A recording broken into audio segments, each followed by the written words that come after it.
அனைவருக்கும் வணக்கம். நான் உங்களோட மென்டர் கிருஷ்ணகுமார். இந்த பதிவில் நம்ம என்ன பார்க்க போகிறோம் அப்படின்னு பார்த்தீங்கன்னா, திங்கட்கிழமை 17ஆம் தேதி நடந்த டெய்லி டெஸ்ட் 20 கொஷினுக்கான வினாவிடை விளக்கத்தை நம்ம ஒரு லைவ் வீடியோவில் பார்க்கலாம். சரிங்களா? முதல் கேள்வி பாருங்கள். ஒரு ஆண்டில் ஒரு நாட்டில் உற்பத்தி செய்யப்பட்ட இறுதிநிலை பண்டங்கள் மற்றும் பணிகளின் மொத்த சந்தை மதிப்பு டேஸ் ஆகும் அப்படின்னு கேட்டிருக்காங்க. இறுதிநிலை பண்டங்கள், சரிங்களா? ஒரு ஆண்டில் ஒரு நாட்டில் உற்பத்தி செய்யப்பட்ட இறுதிநிலை பண்டங்கள் பணிகளுடைய மதிப்பு, சந்தை மதிப்பு என்ன அப்படின்னு கேட்டிருக்காங்க. கரெக்ட், எல்லாரும் ஆன்சர் பண்ணுறீங்க. எஸ், ஜிடிபி தான், கிராஸ் டொமஸ்டிக் ப்ராடக்ட், ஜிடிபி. இந்த என்என்பி அப்படின்னா என்ன அப்படின்னா, என்என்பி அப்படிங்கிறது நிகர தேசிய உற்பத்தி தான் என்என்பி அப்படின்வாங்க. சரிங்களா? அதாவது இந்த மொத்த உள்நாட்டு உற்பத்தி இருக்கு இல்லையா, ஜிஎன்பி, கிராஸ் நேஷ்னல் ப்ராடக்ட்லேருந்து தேய்மானத்தை கழிச்சோம்னா, தேய்மான கழிவு கழிச்சோம்னா கிடைக்கிறதா இது நிகர தேசிய உற்பத்தி. அடுத்த 2வது கொஸ்டின் போயிடலாமா? ரியல் இன்கம் அப்படிங்கிறது என்னென்னா உண்மையான வருவாய். சரிங்களா? ஒரு நாட்டினுடைய உண்மையான வருவாய் அப்படின்னு பொருள். நிகர தேசிய உற்பத்தி எவ்வாறு கணக்கிடப்படுகிறது? அந்த ஃபார்முலா பார்த்தாலே தெரிஞ்சிடும், நேரடியாகவே இருக்குது. இப்போ தான் சொன்னேன், என்என்பினாலே நிகர தேசிய உற்பத்தின்னு டெக்னிக்கல் ஆன்சர் போட ஆரம்பிச்சிட்டிங்க. சரி, ஆப்ஷன் சி தான் சரியானது. இப்போ தான் சொன்னேன், என்என்பி அதாவது நிகர தேசிய உற்பத்தி அப்படிங்கிறது ஜிஎன்பிலேருந்து தேய்மான கழிவை கழிச்சோம்னா அதான் நிகர தேசிய உற்பத்தி. 3வது கொஸ்டின் போயிடலாமா? இந்தியாவில் பண்ணை உற்பத்தியின் மொத்த மதிப்பு கணக்கிட எத்தனை விவசாய பொருட்களின் மொத்த உற்பத்தி மதிப்பிடப்படுகிறது? அதாவது இந்தியாவினுடைய பண்ணை உற்பத்தியுடைய மொத்த மதிப்பை கணக்கிடணும்னா அதில் எத்தனை விவசாய பொருட்களோட உற்பத்தியை வச்சு அதை கணக்கீடு பண்ணுறாங்க, பண்ணை உற்பத்தியை கணக்கீடு பண்ணுறாங்க அப்படின்னு சொல்லி கேட்டிருக்காங்க. பாருங்க, 5 அல்லது 38 52 அல்லது 64 விவசாய பொருட்களா? எஸ், புத்தகத்திலே இருக்குது. கரெக்டாக தான், ஆப்ஷன் டி 64 தான். 64 விவசாய பொருட்கள்னால் 64 பயிர்கள் சார்ந்த விவசாயிகள்லாம் பயிரிடத்தை பண்ணை உற்பத்தியில் சேர்ப்பாங்க. சரிங்களா? அப்போ ஒரு பயிர் உற்பத்தி பார்க்கும் பொழுது ஒரு ஹெக்டேருக்கு அதனுடைய விளைச்சலை சராசரி அளவை எடுத்துக்கிட்டு அது எவ்வளோ ஹெக்டேருக்கு பயிரிடப்பட்டிருக்காங்களோ அதிலிருந்து கணக்கீடு பண்ணுவாங்க. சரிங்களா? அடுத்து 4வது கேள்வி போயிடலாமா?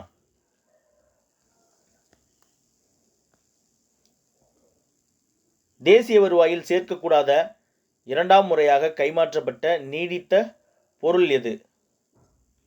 கைபேசியா, ஜவுளி விலை பொருட்களா, விவசாயிகளின் தனிப்பட்ட சொந்த நுகர்வுக்கு பயன்படுத்தப்படுவையா, கைவினை பொருட்களா?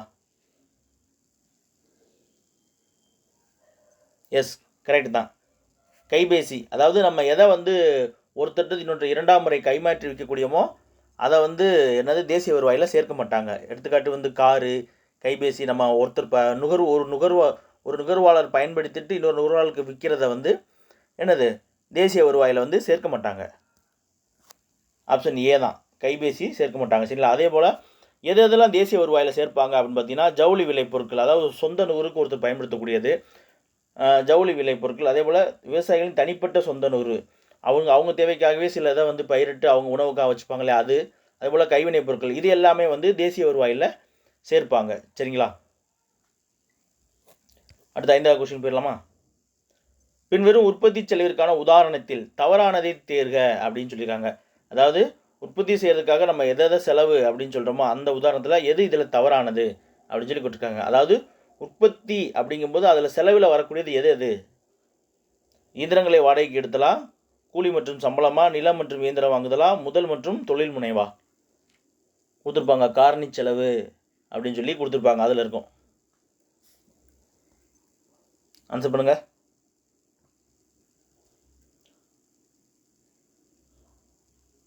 தவறானது கேட்டிருக்காங்க. அதாவது இயந்திரங்களை வாடகைக்கு எடுத்தல் உற்பத்தி செலவில் வரக்கூடியது தான்.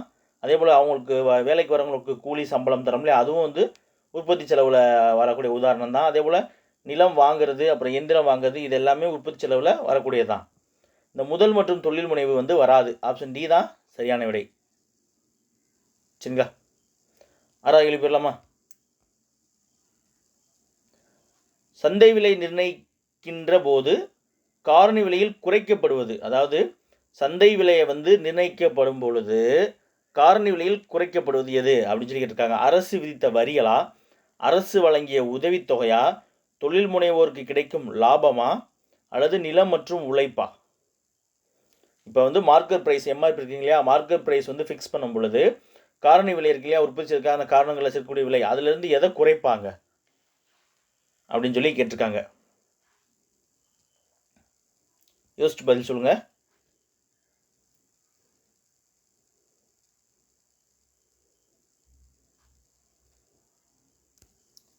ஆப்ஷன் பி தான் சரியானது. Option B. அதாவது சந்தை விலை நிர்ணயிக்கும் பொழுது அரசு விதித்த வரிகளை சேர்த்துக்குவாங்க. ஏற்கு பதிலாக அரசு விதித்த வரிகளை சேர்த்துக்குவாங்க, அரசு வழங்கிய உதவித்தொகையை குறைச்சிடுவாங்க. சரிங்களா? இப்போ எம்ஆர்பி இருக்கும் பொழுது ஆல்ரெடி வந்து இதை இன்க்ளூடட் என்ன வரும்னா காரணி விலை வந்துடும், அதோட டேக்ஸ் வந்துடும். அரசு விதித்த டேக்ஸும் சேர்ந்து தான் நமக்கு ஓவரால் சந்தை விலையாக வரும். சரிங்களா? அதே இது அதற்கு வந்து உதவித்தொகை கொடுத்துருந்தாங்கன்னா அதை வந்து எம்ஆர்பியில் சேர்க்க மாட்டாங்க. சரிங்களா? அதே போல் தொழில் முனைவோருக்கு கிடைக்கக்கூடிய லாபமும் அதில் வராது, நிலம் உழைப்பு அதுவும் வராது. சரிங்களா? அரசு வழங்கிய உதவித்தொகையை தான் வந்து குறைப்பாங்க. சரிங்களா? சந்தை விலையில் குறைக்கக்கூடியது வந்து அரசு வழங்கிய உதவித்தொகை. Option B. 7வது கேள்வி பார்த்துடலாமா? ஒரு நாட்டில் இருக்கும் பல்வேறு உற்பத்தி காரணிகளின் வருமான பகிர்வை தெரிந்து கொள்ள பயன்படுவது எது? எதுன்னு கொடுத்துருக்காங்க, மன்னிக்கணும். எது?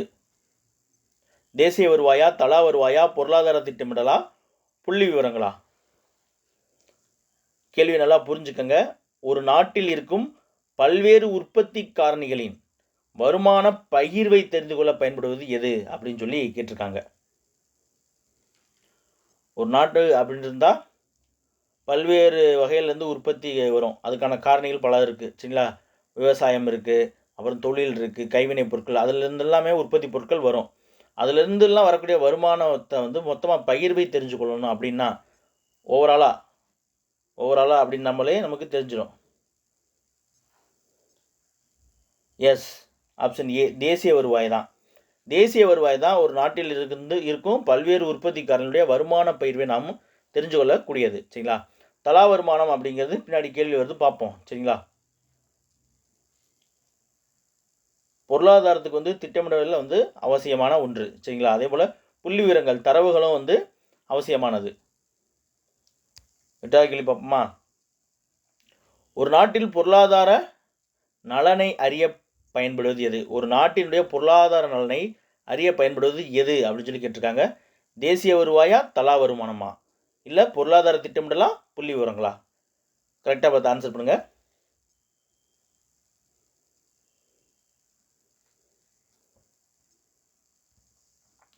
ஒரு நாட்டின் பொருளாதார நலனை அறிய பயன்படுவது வந்து தேசிய வருவாய் கிடையாது, தலா வருமானம் தான். சரிங்களா?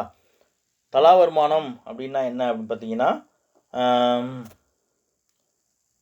தேசிய வருமானம் பை மக்கள் தொகை. ஒரு ஆண்டில் ஒரு நாட்டில் உள்ள ஒரு மனிதனுடைய சராசரி வருமானம் தான் வந்து தேசிய வருமானம் அப்படின்னு சொல்லுவாங்க. சரிங்களா? அடுத்து 9வது கேள்வி போயிடலாமா? தேசிய வருமானம் கணக்கீட்டில் உள்ள கிராமங்களில் மாற்று செலுத்துதல்கள் எவை? அதாவது தேசிய வருமானத்தில் சேர்த்து கொள்ளக்கூடியதில் வந்து மாற்று செலுத்துதல்கள் அப்படிங்கிறது எது அப்படின்னு சொல்லி கேட்குறாங்க. மாற்று செலுத்துதல்கள் அதாவது தேசிய வருமானத்தில் கணக்கில் வச்சுக்கணும், ஆனால் கணக்கில் சேர்க்காமல் இருக்காங்க அப்படிங்கிறது தான் மாற்று செலுத்துதல்கள். விபத்து இழப்பீடு மற்றும் பழுது கட்டணங்களா, ஓய்வூதியம், மானியங்கள், உதவித்தொகையா, பெண்கள் வீட்டிலேயே அதிக வேலை செய்தலா, சூதாட்டம், கடத்தல் மற்றும் சட்டவிரோதமாக மது தயாரித்தலா? அதாவது கிராமங்களில் நடக்கக்கூடிய செயல்பாடுகளில் வந்து தேசிய வருவாயில் வந்து கணக்கில் இல்லாமல் இருக்கிறது.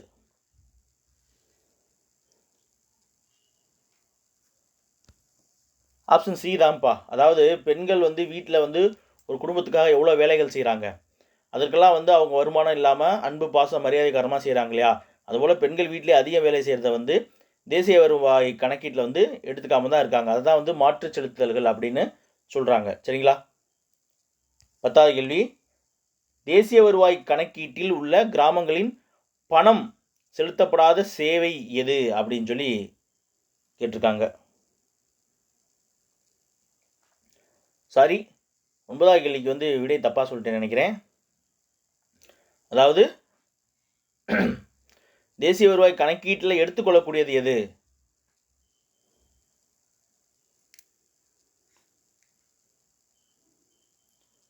அப்படின்னு பார்த்தீங்கன்னா, அதாவது தேசிய வருவாய் கணக்கீட்டில் உள்ள கிராமங்களில் மாற்று செலுத்துதல்கள், ஓய்வூதியம், மானியங்கள், உதவித்தொகை இதுதாங்க வரும். பெண்கள் வீட்டிலே வந்து செய்தல் வந்து பணம் செலுத்தப்படாத சேவையில் தான் வரும். 10வது கேள்வி தான் வரும்.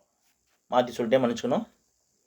அதாவது தேசிய வருவாய் கணக்கீட்டில் உள்ள கிராமங்களில் மாற்று செலுத்தல்கள் வந்து எதில் வரும் அப்படின்னா, ஓய்வூதியம், மானியங்கள், உதவித்தொகை இதை வந்து தேசிய வருவாய் கணக்கீட்டில் வந்து எடுத்துக்கொள்ள மாட்டாங்க. இதெல்லாம் அரசினுடைய செலவுகள் தான். சரிங்களா? இந்த ஓய்வூதியம், மானியம் தரது, உதவித்தொகை இது எல்லாமே அரசு செய்யக்கூடிய செலவு தான். இருந்தாலும் இது வந்து தேசிய வருவாய் கணக்கீட்டில் எடுத்துக்கொள்ள மாட்டாங்க. அதுபோல தான் வந்து நம்முடைய தேசத்தினுடைய நலனுக்காக வந்து செலுத்தப்படக்கூடிய வட்டியுமே வந்து தேசிய வருவாயில் வந்து கணக்கில் எடுத்துக்க மாட்டாங்க. சரிங்களா?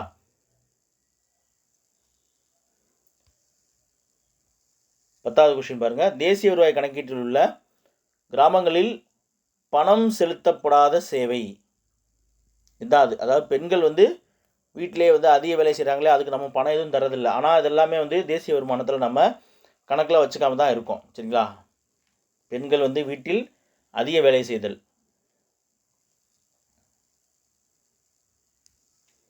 11வது கேள்வி பார்ப்போம். அரசு என்பது ஒன்று சேர்க்கப்பட்ட நபர்கள் அப்படின்னு குறிப்பிட்டவர் யாரு அப்படின்னு சொல்லி கேட்டிருக்காங்க. எடி மற்றும் பிகாக்கா, சாமுவேல்சனா, ஆல்பர்ட் மார்சலா, சைமன் குஸ்னட்ஸா? புத்தகத்திலே இருக்குதான். அரசு அப்படின்னு சொல்லி கீழே கொடுத்துருப்பாங்க. எஸ், எடி மற்றும் பிகாக். ஆப்ஷன் ஏ இருக்குது பார்த்தீங்களா? எடி மற்றும் பிகாக் தான் வந்து அரசு அப்படிங்கிறது ஒன்று சேர்க்கப்பட்ட நபர்கள் அப்படின்னு சொன்னது. அடுத்து 12வது கேள்வி பார்த்துடலாம். இந்தியாவின் ஜிடிபியின் மதிப்பு அமெரிக்க டாலருக்கு ஏறக்குறைய டேஸ் வரை வேறுபடுகிறது. எவ்வளோ வேறுபடுது? அதாவது இந்தியாவினுடைய மொத்த நாட்டு உற்பத்தி அமெரிக்க டாலருக்கு வந்து எவ்வளோ வேறுபடுது? அதாவது இந்தியாவினுடைய மொத்த நாட்டு உற்பத்தி அமெரிக்க டாலரில் சொல்லும் பொழுது வந்து குறைவாக தான் இருக்கும். இருந்தாலும் வாங்கும் திறன் அடிப்படையில் பார்க்கும்போது பெரிய பொருளாதாரமாக இருக்கும். பாருங்கள், 1 ட்ரில்லியன் யூஎஸ் டாலர்லேருந்து 3 ட்ரில்லியன் வரைக்கும் வேறுபடுதா? இல்லை 2 ட்ரில்லியன் யூஎஸ் டாலர்லேருந்து 5 ட்ரில்லியன் யூஎஸ் டாலர் வரைக்கும் வேறுபடுதா? இல்லை 5 ட்ரில்லியன் யூஎஸ் டாலர்லேருந்து 10 ட்ரில்லியன் யூஎஸ் டாலர் வரைக்கும் வேறுபடுதா? அல்லது 10 ட்ரில்லியன்லேருந்து 15 ட்ரில்லியன் யூஎஸ் டாலர் வரைக்கும் வேறுபடுதா?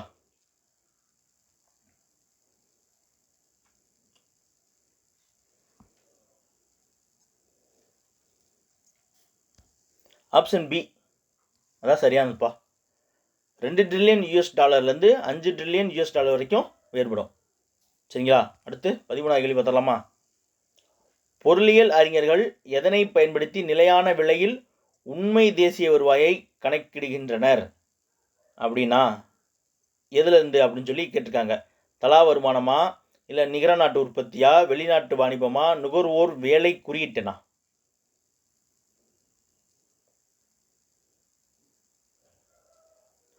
கேள்வியை புரிஞ்சுக்கோங்க.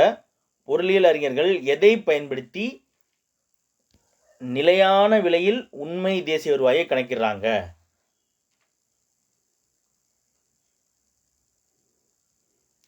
ஆன்சர் சொல்லட்டுமா? ஆப்ஷன் டி நுகர்வோர் விலை குறியீட்டு என்று பார்த்தீங்களா? அதை பயன்படுத்தி தான் பொருளியல் அறிஞர்கள் வந்து நிலையான விலையில் உண்மை தேசிய வருவாயை வந்து கணக்கிடுறாங்க. சரிங்களா? அடுத்து 14வது கேள்வி போயிடலாம்.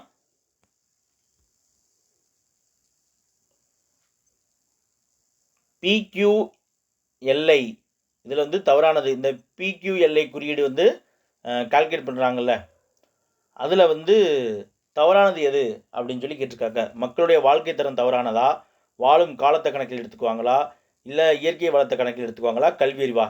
இந்த PQLI குறியீட்டை தயாரிக்கும் பொழுது எதை கணக்கில் எடுத்துக்குவாங்க அப்படிங்கிறது தான் கேள்வி. இதில் எடுத்துக்கொள்ளக்கூடியதில் தவறானது எது அப்படின்னு சொல்லி கேட்டிருக்காங்க.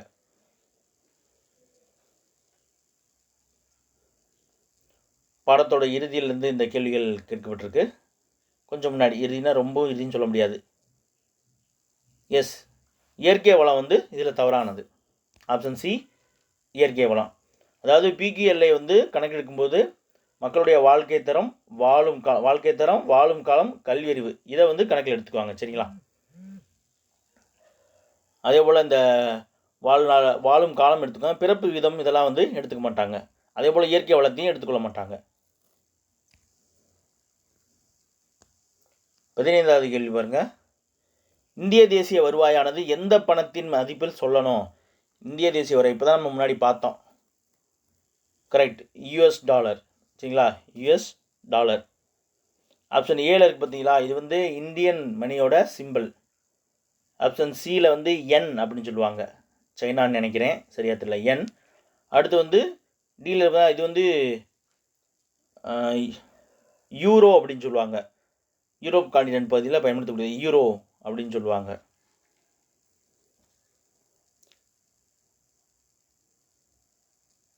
இந்திய தேசிய வருவாயை வந்து நம்ம யூஎஸ் டாலருடைய மதிப்பில் தான் வந்து சொல்லணும். சரிங்களா? 16வது கேள்வி. ஒரு நாட்டில் உள்ள தனிநபர்கள் நேர்முகவரி செலுத்துவதற்கு முன்பாக பெற்ற அதாவது நேர்முகவரி அப்படின்ற நேர்முகவரி செலுத்துவதற்கு முன்பாக பெற்ற மொத்த வருமானம் அப்படிங்கிறது எது அப்படின்னு சொல்லி கேட்டிருக்காங்க.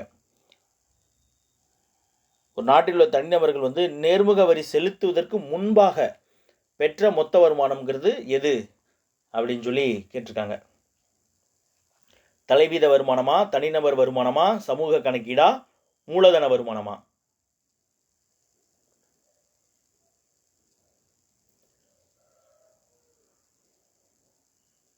அதாவது நேர்முக வரி செலுத்துவதற்கு முன்பாக பெறப்பட்ட மொத்த வருமானம் அப்படிங்கிறது எது அப்படின்னா தனிநபர் வருமானம் தான். சரிங்களா? தனிநபர் வருமானம்.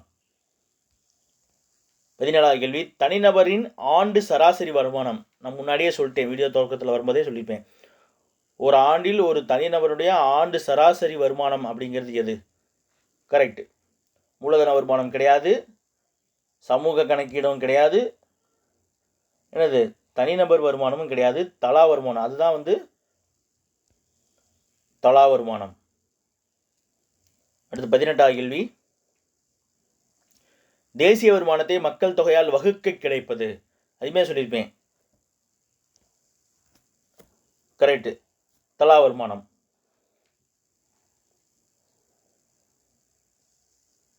தேசிய வருமானம் வகுத்தல் மக்கள் தொகை இஸ் ஈக்குவல் டு தலா வருமானம்.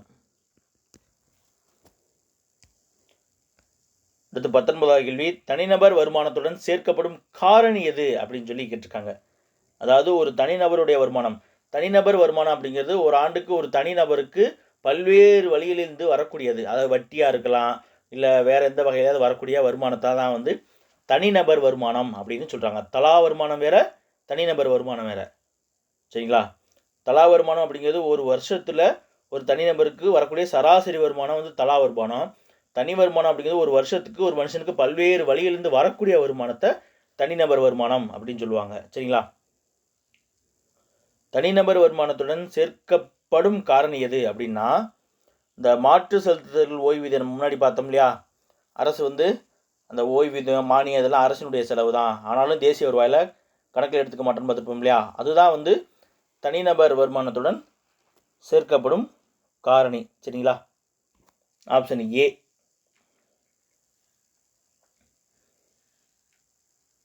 லாஸ்ட் கொஸ்டின் வந்துட்டோம். தேசிய வருமானம் என்ற கருத்துருவை முதலில் அறிமுகப்படுத்தியவர் யார் அப்படின்னு சொல்லி கேட்டிருக்காங்க. தேசிய வருமானம் அப்படின்ற கருத்துருவை முதலில் அறிமுகப்படுத்தியவர் யார்? எபி மற்றும் பிகாக்கா, சாமுவேல்சனா, சைமன் குஸ்னட்டா, ஆல்பர்ட் மார்சலா?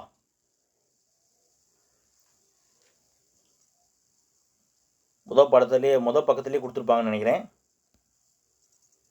எஸ், தேசிய வருமானம் அப்படின்ற கருத்துரு முதலில் அறிமுகப்படுத்தியவர் யாருன்னா ஆப்ஷன் சி, சைமன் குஸ்னட் அவர்கள் தான் அறிமுகப்படுத்தியிருப்பார். சரிங்களா? இந்த வீடியோ வந்து உங்களுக்கு பயனுள்ளதாக இருந்திருக்கும். சரிங்களா? மீண்டும் அடுத்த ஒரு லைவ் டெஸ்ட்டில் சந்திப்போம். தேங்க்யூ.